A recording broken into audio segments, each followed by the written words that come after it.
A time to die. Hi, welcome to Death Happens. I'm Megan, and this is a show where we share some uncomfortable laughs and learn a little bit more about that topic that we'd kind of prefer to just ignore.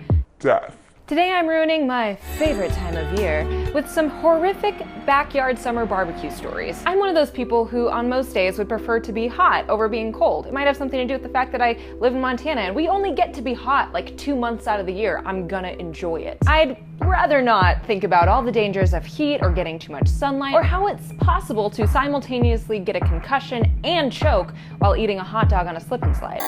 But the truth is hard sometimes. There's a lot of death within all that sunshine. Not being prepared for a super hot day is equally as dangerous as wearing a tank top while touring Antarctica. It's recommended to drink a liter of water every hour, even if you aren't thirsty, and wear shirts with loose, long sleeves and wide-brimmed hats to keep the sun off your skin. But that sounds too hot. Do you wanna die?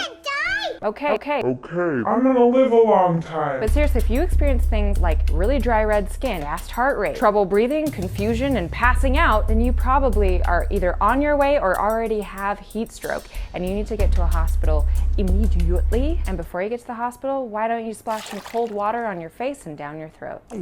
Okay, this is much too warm inside my house. Now say you've prepared for a hot summer day like a responsible adult. You're wearing your long sleeve shirt, you got your hat on, and you've invited all your friends to come out for a summer barbecue. That sounds like a nice, safe, fun time, doesn't it? You're wrong. Cooking hot dogs? Well, these airway-sized compressible meat tubes are extremely dangerous. Hot dogs are a leading cause of choking for children under the age of 14 and account for about 17% of deaths caused by asphyxiation by food. The shape of a hot dog makes for a perfectly deadly plug for a child's airway.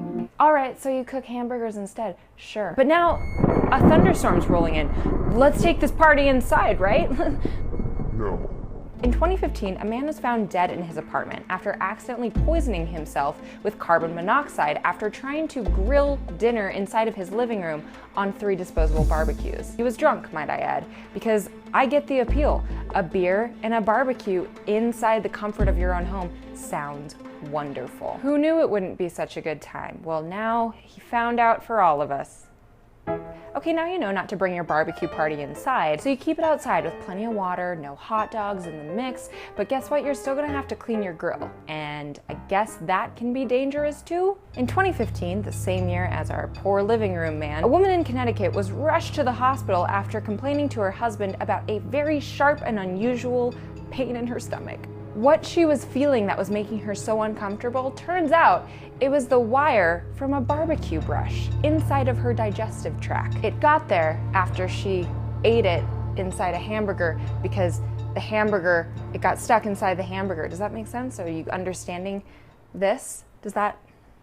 Doctor said it was a good thing she came in when she did because they had recently seen a patient, that's right, it had happened before. They had seen a patient who waited too long to come into the hospital and the bristle actually punctured the intestine. And if you leave a punctured intestine unattended, You could die.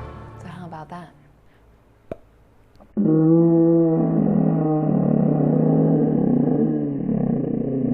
Summer's great, don't let this episode change your opinion about that, but so is staying alive. That's pretty great too. I hope you learned a couple helpful things to keep you alive a little bit longer because death happens, but it doesn't need to be by summer. Don't let that happen. Tap that like button and leave us a comment down below about any horror stories you have about summertime. I would love to hear them. In fact, I will be anxiously awaiting your stories. Please subscribe to Snarled and check out our other videos. If you'd like to follow me, my links are down below. I promise I'm not always a gloomy cloud of death, but I am a lot of the time because I'm curious. Hopefully I'll see you next week. But remember, someday, We're all gonna die.